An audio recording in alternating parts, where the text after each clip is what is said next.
दरम्यान संतोष देशमुख हत्या प्रकरणात नवनवीन गौप्यस्फोट होत आहेत। देशमुखांना अडकवण्यासाठी तयार केलेल्या महिलेची हत्या करण्यात आली। मृतदेह 5 ते 6 दिवसांपासून या महिलेच्या घरात पडून होता।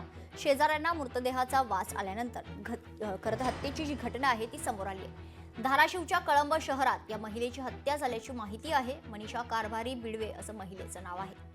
बीडच्या मस्साजोगचे सरपंच संतोष देशमुख हत्या प्रकरणात नवनवीन गोष्टी खरं तर समोर येत आहेत। संतोष देशमुखांना अडकवण्यासाठी वापरण्यात येणाऱ्या एका महिलेची कळंब येथे हत्या करण्यात आल्याचं समोर आलंय। मनीषा कारभारी बिडवे नावाच्या या महिलेचा मृतदेह तिच्या घरी सडलेल्या अवस्थेत आढळलाय। आम्ही सांगतोय, गावकरी सांगतायत की ही हत्या केल्यानंतर चुकीच्या गुन्ह्यामध्ये अडकवण्यासाठी किंवा हा सगळा प्रकरण डायव्हर्ट करण्यासाठी एका महिला जी तयार केलेली होती ह्या आरोपींनी, त्या आरोपींनी तयार केलेली महिला त्याचा तरी तपास यांनी बिना मागणीचा करायला पाहिजे होता। कारण का त्याच्यामध्ये ह्याच्या अगोदर कित्येक बळी पडले असतील त्या गोष्टीचे, परंतु या लोकांनी त्याला कधीच गांभीर्याने घेतलं नाही।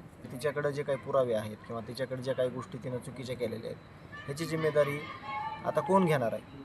म्हणून आमचे गावकरी आणि आम्ही मागणी करत होतो की ती महिला कोण आहे, जेणेकरून खोट्या गुन्ह्यामध्ये अडकवण्यासाठी त्या महिलेला तयार केलं गेलं होतं, परंतु त्याचा कुठलाही तपास यांनी केला नाही। त्याचा खूप खेद वाटतो। बबनगीतेचा राग असेल ना वाल्मिक कराड, पोलिसांना हाताशी धरून बबनगीतेला खोट्या प्रकरणात अडकवलंय। बापू अंधळे जे खून प्रकरण आहे त्या खून प्रकरणामधला खोटा आरोपी आहे बबनगीते। बबनगीते नसताना त्याच्यावर आरोप टाकलाय। कारण वाल्मिक कराड सांगेल ते सही, आणि तेव्हाचा तिथला जो इन्स्पेक्टर होता महाजन त्याचं एक कारस्थान आहे। तो महाजन आता सस्पेंड आहे काय माहित नाही, पण तो नाही येतात असं म्हणतात की त्या महिलेला सांगितलेलं की तू त्यांना बोलून घे, आणि अशी एक कहाणी सांगितली जाते। पण मी त्याच्यात खोलवर कधी गेलो नाही, कारण का मी पहिल्या दिवसापासून माझं म्हणणं होतं की ह्या खुनामागचा मुख्य सूत्रधार हा वाल्मिक कराडच आहे, आणि त्याला राजकीय राजश्रय असल्यामुळे यंत्रणा ती संपूर्ण त्याच्या ताब्यात असल्यामुळे तो काय वाटेल ते करत होतो।